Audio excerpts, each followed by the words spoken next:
에베소 지역은 현재의 터키 지역입니다. 로마 제국이 정복한 수많은 지역들 중에서 가장 크고 가장 중요한 도시 중 하나였습니다. 항구 도시였고, 그러다 보니까 상업과 무역이 왕성한 도시였습니다.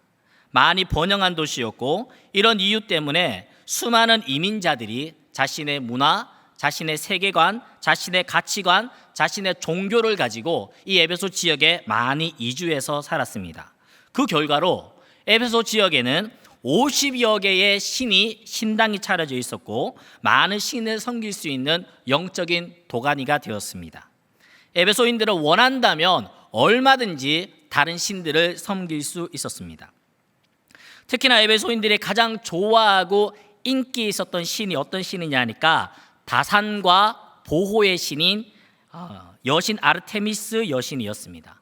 아르테미스 여신의 신전은 세계 7대 불가 사이에 들어갈 만큼 아주 웅장하고 화려한 신전이었습니다. 그렇기 때문에 매년 수천 명의 순례객들이 이 신전을 구경하고자, 또 아르테미스 여신을 섬기고자 에베소로 몰려들었습니다. 많은 순례객, 많은 관광객들이 있다 보니까 에베소는 늘 인산인해를 이루었고, 그로 인해서 많은 수입의 원천이 되기도 했습니다. 이렇다 보니 에베소인들은 영적인 세계에 관심을 많이 갖게 되었고, 미신적인 행위나 주술적인 의식을 통해서 자신들이 보호받고 자신들의 신을 만족시키면 영적인 힘을 가져다 줄 수 있다라고 믿었습니다.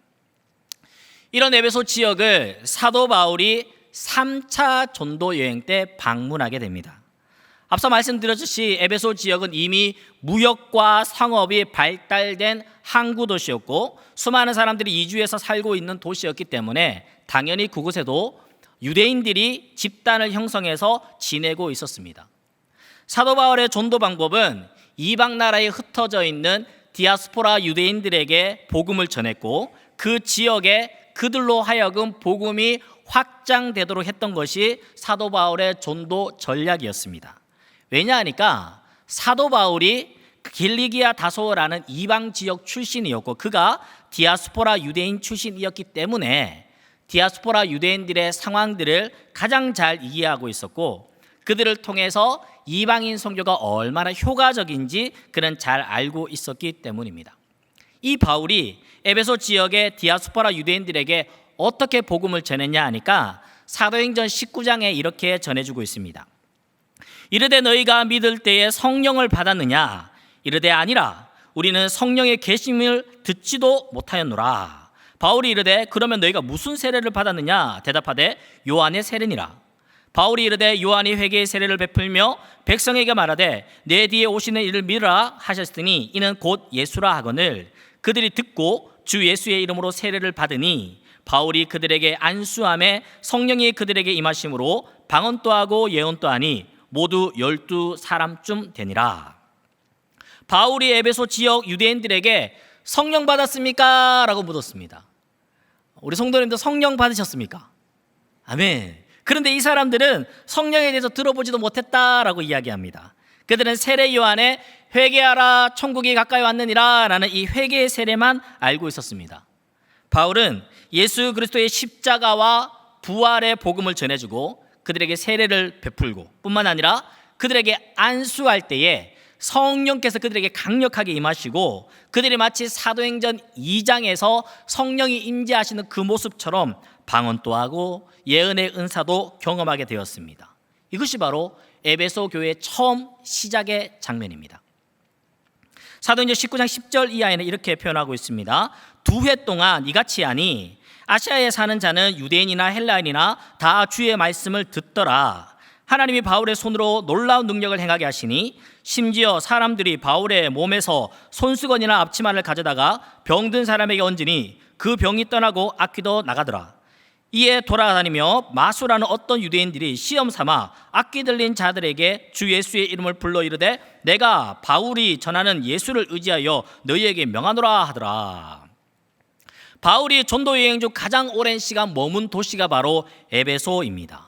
그곳에 교회를 세우고 많은 복음 사역들을 감당했습니다. 뿐만 아니라 그 지역 자체가 아주 영적인 도시다 보니 또 반대 극부적으로 하나님께서 수많은 영적인 사건들을 사도 바울을 통하여서 에베소 지역에 많이 보이게 하셨습니다. 여러분 잘 아시다시피 바울은 텐트, 장막 짓는 그런 직업을 갖고 있었는데 그가 평소에 사용하던 손수건이나 앞치마를 닿는 사람들도 병이 낫게 되고 귀신이 떠나는 역사들이 일어났습니다. 바울이 이런 사역들이 얼마나 파급력이 컸던지 마수라는 자라고 표현하고 있는데 원어로는 엑소시스트, 즉 귀신 쫓는 사람들입니다. 이 사람들도 바울을 흉내내면서 예수의 이름으로 귀신을 쫓아내는 흉내를 내기도 했습니다. 그 이후의 내용들을 보면 스게와 제사장의 7명의 아들들도 사도 바울을 흉내내다가 귀신을 쫓아내려고 했으나 귀신이 내가 예수도 알고 바울도 아는데 넌 뭐야? 이러면서 그들을 괴롭히고 몸을 상하게 하고 벗은 몸으로 도망가는 수치를 당하기도 했습니다. 그곳이 바로 에베소 지역입니다. 사도행전 19장 17절 이하에 이런 말씀이 있습니다. 에베소에 사는 유대인과 헬라인들이 다 이 일을 알고 두려워하며 주 예수의 이름을 높이고 믿은 사람들이 많이 와서 자복하여 행한 일을 알리며 또 마술을 행하던 많은 사람이 그 책을 모아 가지고 와서 모든 사람 앞에서 불사르니 그 책값을 계산한 즉 읍 5만이나 되더라. 이와 같이 주의 말씀이 힘을 있어 흥왕하게 세력을 얻으니라. 3년 동안 바울의 가르침과 성령의 역사는 에베소 지역에 큰 영향력을 끼쳤습니다. 그리고 바울을 흉내내다가 수치를 당하는 이런 사건들도 사람들이 알게 되었고 그로 인해서 예수님의 이름과 복음 앞에서 사람들이 자복하고 회개하는 계기들이 많이 일어났습니다. 또한 마술을 하던 사람들, 아까 말했듯이 엑소시스트, 귀신을 쫓는 사람들이 그들의 책이 허상임을 깨닫고 광장에 가져다가 다 태웠는데 그 책값을 은 5만, 오늘날의 임금으로 환산한다면 50억, 대단하지 않습니까? 50억이나 되는 그 돈의 가치를 불태워버릴 만큼 그들의 마술은 바울이 전하는 진리 앞에서 아무것도 아니었다라는 것을 그들은 깨달았고 그 깨달음 앞에서 그들은 멋지게 그 모든 것들을 끊어내는 의지와 용기도 있었습니다. 이것이 진리를 발견한 사람들의 태도입니다. 진리를 발견한 사람, 진짜를 발견한 사람은 그만큼의 무게에 상당하는 대가 지불이 일어납니다. 억지로 하지 않습니다. 의무로 하지 않습니다. 여기 은 5만이나 되는 책들을 다 불태웠던 사람이 억지로 하지 않았습니다. 그들이 가지고 있는 책이 너무나 허상임을 깨달았고 스스로 자연스럽게 불태우게 된 것이었습니다. 우리는 진짜를 발견했습니까? 우리가 믿는 믿음은 진짜입니까? 우리가 기도하는 이 기도는 진짜를 발견하는 사람의 기도입니까? 우리의 삶의 태도와 자세는 진짜를 발견한 사람의 삶의 태도와 자세입니까? 하나님 앞에서 참 열심히 특심이었던 학생이 있었습니다. 이 학생이 안타깝게도 지방의 모 대학교로 진학을 하면서 교회랑 좀 떨어지게 되고 가정에서도 좀 분리가 되면서 이단에 빠지게 됐습니다. 수년 동안 부모님도 모르고 교회도 모르고 있다가 늦지막히 알게 됐습니다. 부모님이 난리가 났겠죠. 담당 교육자도 목사님도 그를 만났지만 목사님의 말을 다 거짓말처럼 여깁니다. 부모님과도 등을 졌습니다. 그렇게 좋아하던 친구들과도 다 등지고 담을 쌓고 연락을 끊었습니다. 오히려 목사님에게도 부모님에게도 친구들에게도 그가 접하고 있는 그 이단의 교리를 들어보라고, 그 강의를 들어보라고 합니다. 그 학생은 마치 진짜를 발견한 듯한 그런 모습을 보이고 있었습니다. 서영 광장에 가면 이단들이 포교 활동을 참 많이 합니다. 비가 오나 눈이 오나 코로나가 창궐할 때도 그들은 어떤 의무와 책임감을 하는지는 모르지만 저들의 열심만큼은 마치 진짜를 발견한 사람들처럼 보입니다. 그렇다면 우리는 진짜를 믿고 있습니까? 우리는 진짜를 발견했습니까? 우리가 믿고 있고 우리가 따르고 있는 이 믿음과 신앙은 진짜입니까? 우리는 진리를 발견한 사람, 진짜를 발견한 사람으로서 어떤 대가 지불을 기쁨과 즐거움으로 하고 계십니까? 교회에서 하라 해서 하는 그런 봉사, 억지로 하는 그런 대가 지불이 아니라 내가 진짜를 발견했기에 이것이 진리이기에 기꺼이 기쁨으로 즐거움으로 하는 그런 대가 지불이 있습니까? 사도행전 19장 23절에서 26절 말씀에 이런 내용이 있습니다. 그때쯤 되어 이 도로 말미암아 적지 않은 소동이 있었으니 즉 데메드리오라 하는 어떤 은장색이 은으로 아데미의 신상을 모형을 만들어 직공들에게 적지 않은 벌이를 하게 하더니 그가 그 직공들과 그러한 영업하는 자들을 모아 이르되 여러분도 알거니와 우리의 풍족한 생활이 이 생업에 있는데 이 바울이 에베소뿐 아니라 거의 전 아시아를 통하여 수많은 사람을 권유하여 이르되 사람의 손으로 만든 것들은 신이 아니라 하니 이는 그대들도 보고 들은 것이라. 진짜를 발견한 사람들의 변화된 모습을 통해서 반대급부적인 사건이 일어난 것입니다. 데메드리오라는 사람은 아르테미 신전에서 아르테미 신상을 만들어다가 판매하는 사람이었습니다. 수많은 사람들이 거기에 관광객으로 순례객으로 오다 보니까 마치 우리가 해외여행 갔을 때 기념품을 사오듯이 많은 기념품으로 장사를 잘했던 것 같습니다. 그런데 사도 바울이 사람이 만든 게 어떻게 신이 되겠냐라는 거예요. 사람이 만든 건 신이 아니다라고 이야기를 하니까 사람의 손으로 만든 아르테미 신상이나 아르테미 신전 또한 신이 아니다라는 메시지가 되는 것이고, 그로 인해서 사도 바울의 가르침과 수많은 역사들이 일어나는 것들이 파급력이 있고 영향력이 있다 보니 아르테미 신전에 숭배하러 왔던 수많은 사람들이 사도 바울의 이 설교를 듣고 오히려 개종하는 사건들이 막 일어나는 거예요.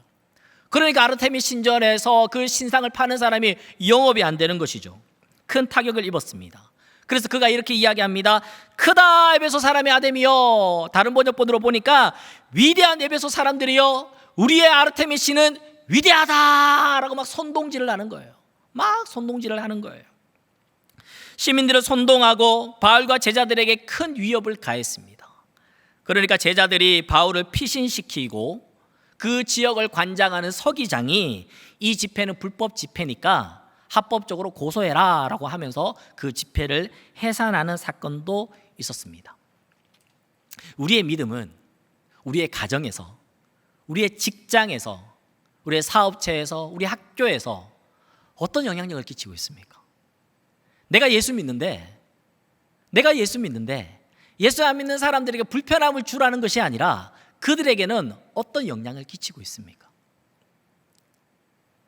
사도행전 20장 17절에 21절 말씀에 보니까 바울이 밀레도에서 사람을 에베소로 보내어 교회 장로들을 청하니 오매 그들에게 말하되 아시아에 들어온 첫날부터 지금까지 내가 항상 여러분 가운데 어떻게 행하였는지 여러분도 아는 바니 곧 모든 겸손과 눈물이며 유대인의 관계로 말미암아 당한 시험을 참고 주를 섬긴 것과 유익한 것은 무엇이든지 공중 앞에서나 각 집에서나 거리낌 없이 여러분에게 전하여 가르치고 유대인과 헬라인에게 하나님께 대한 회개와 우리 주 예수 그리스도께 받은 믿음을 증언한 것이라.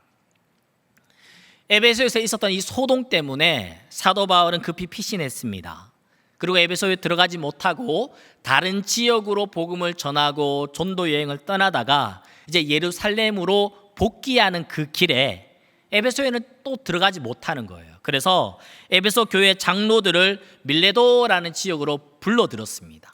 그곳에서 만나서 마지막 인사를 나누는데 바울은 사랑하는 에베소 성도들에게 이것이 마지막 그의 인사가 될 것이라는 것을 짐작적으로 알았던 것 같습니다. 이후에 에베소 교회에 어려움들이 있을 것이니 이때까지 내가 가르쳐줬던 말씀과 훈계들을 잘 기억해서 이것들을 잘 이겨내기를 권면하고 그들과 마지막 눈물의 송별을 합니다.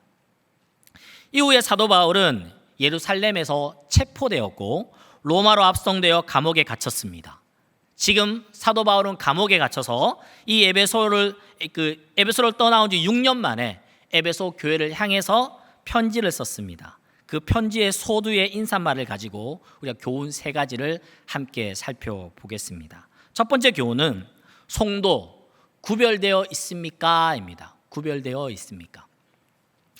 이 편지는 이렇게 시작합니다. 에베소서 1장 1절 말씀입니다. 우리 다 같이 한번 읽어볼까요? 시작.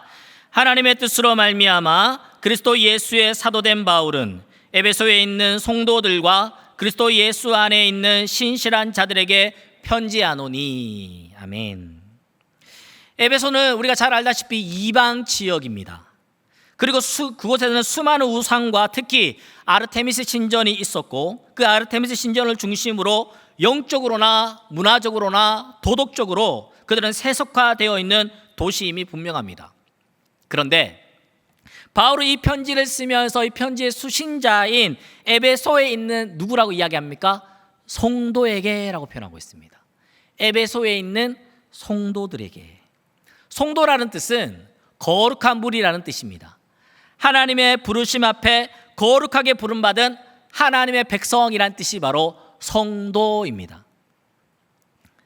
에베소의 영적, 문화적, 도덕적으로 무너지고 퇴폐적이고 세속적인 가치관과 세계관 속에서도 거룩하게 구별되어 살기로 작정하고 그렇게 살고 있는 그들에게 사도 바울은 성도라고 부르고 있는 것입니다.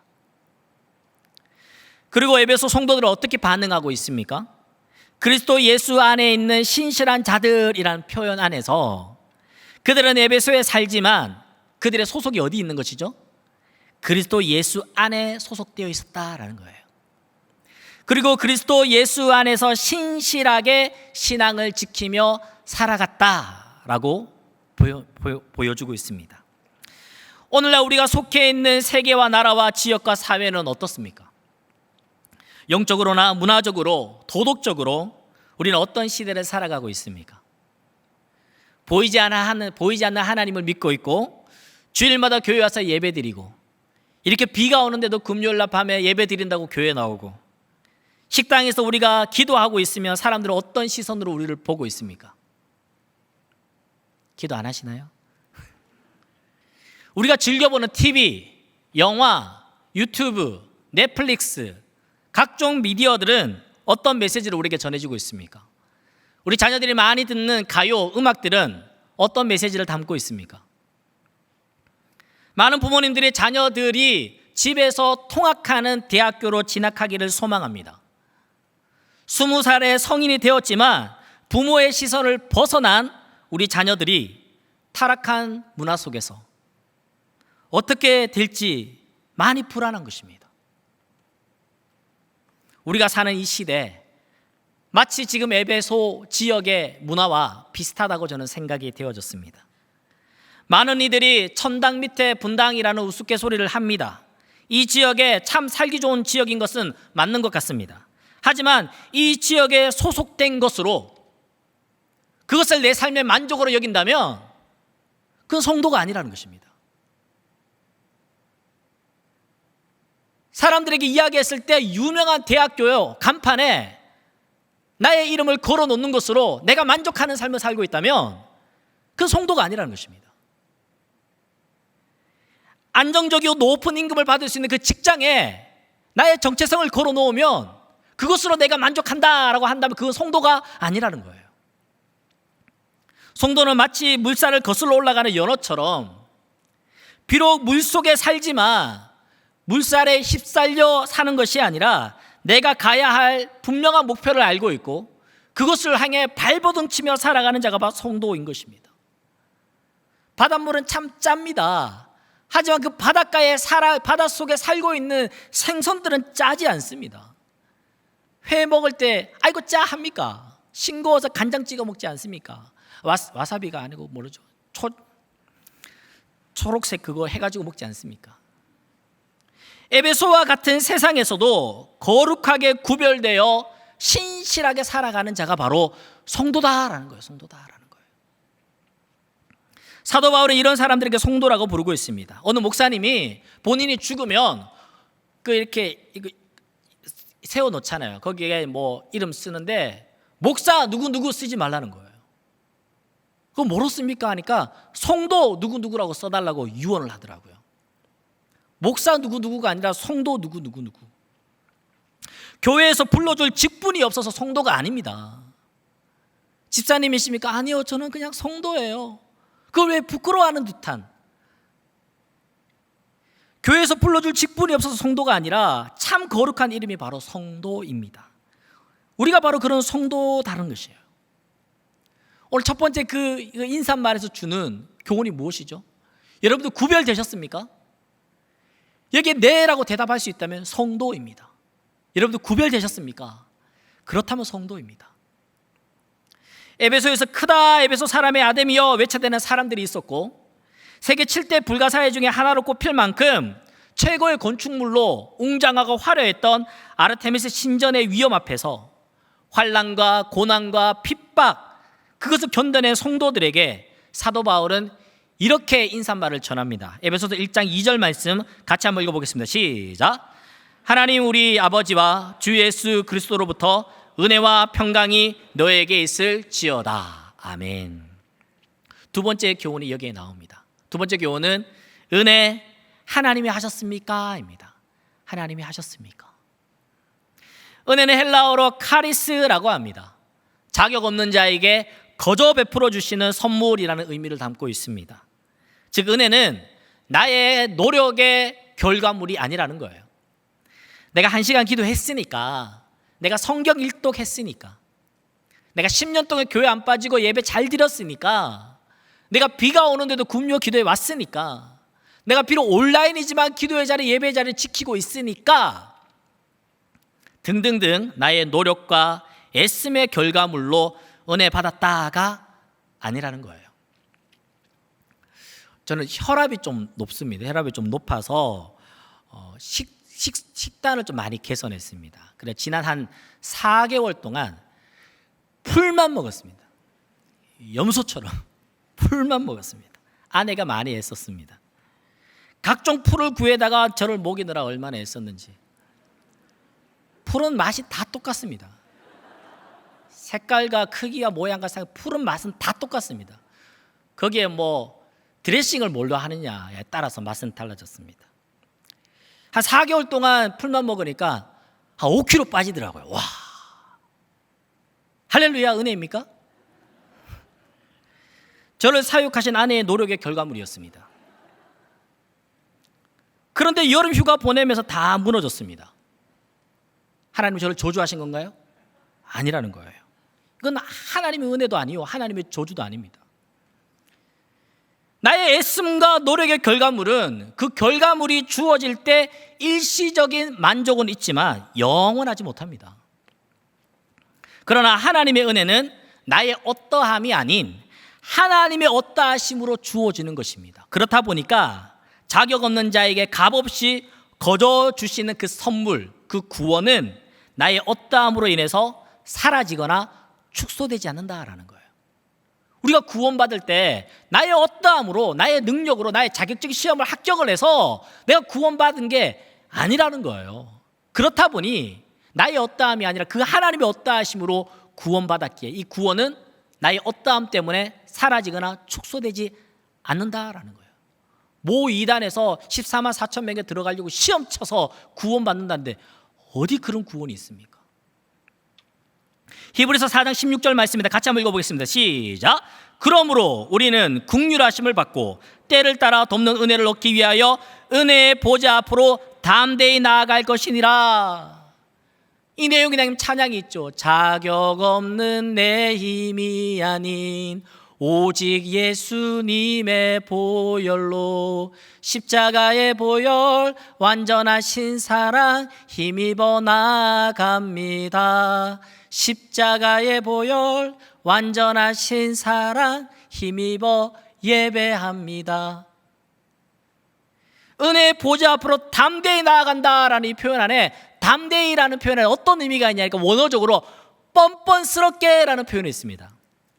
은혜의 보좌 앞으로 내가 나아가는데 야, 너 같은 게 하나님 앞에 나온다고? 야, 너 그런 죄를 짓고 하나님의 보좌 앞으로 나온단 말이야? 너 뻔뻔스러운 거 아니야? 라는 의미가 담겨 있다는 거예요. 근데 너무 뻔뻔스럽지 않습니까? 지금 예배당에 온 거 너무 뻔뻔스럽게 지금 그렇게 앉아있는 거 아닙니까? 무릎 꿇고 있어야 되는 거 아니에요? 라는 거예요. 우리가 지금 은혜의 보좌 앞에 나온 것은 너무너무 뻔뻔스러워. 저도 마찬가지로 나 같은 게 감히 여기에 은혜의 보좌 앞으로 담대히 나아가느니라. 왜요? 십자가의 보혈, 완전하신 사랑. 내가 하나님의 자녀된 거, 내가 은혜를 누리는 거, 내가 구원받은 것은 다 하나님의 은혜라.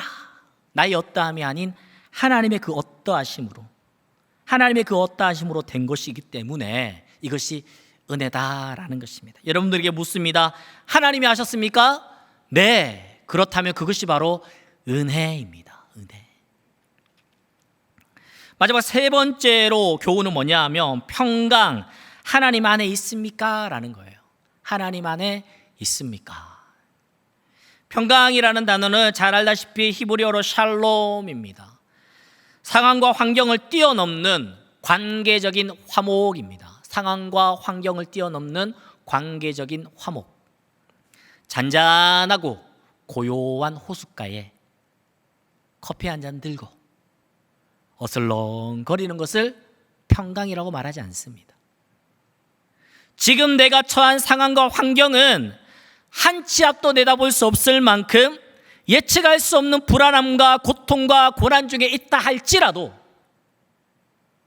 그 상황과 환경에 함몰되어서 어쩔 줄 몰라 하는 것이 아니라 그런 상황에서도 하나님이 나와 함께 하심을 더욱 인식함으로 인해 내 마음이 샬롬한 것뿐 아니라 함께하는 이들에게도 샬롬할 수 있는 것.